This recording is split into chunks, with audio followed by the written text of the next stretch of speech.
O homem acaba de pisar em solo lunar.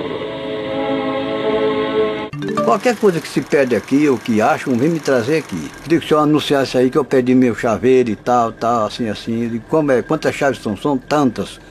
Aí eu digo, olha, fulano de tal perdeu há poucos instantes um chaveiro com tantas chaves e pede encarecidamente a quem encontrou ou encontrar, pode trazer aqui em minha casa ou entregar a ele, fulano de tal, pessoalmente, que receberá uma gratificação.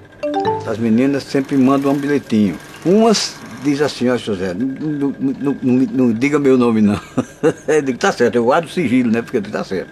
Aí ela bota aquelas frases amorosas, eu tenho que falar, meu bem, não sei o que, te eu amo e tal, eu coloco. Aí eu guardo o sigilo do nome da pessoa. Às vezes o cara, quem foi que foi? Eu digo, não sei não, veio aqui o menino, eu falei e acabou. Você deve saber mais do que se você veio aqui, porque você sabe quem é. Quando é para morrer, todo mundo manda a notinha do falecimento, né?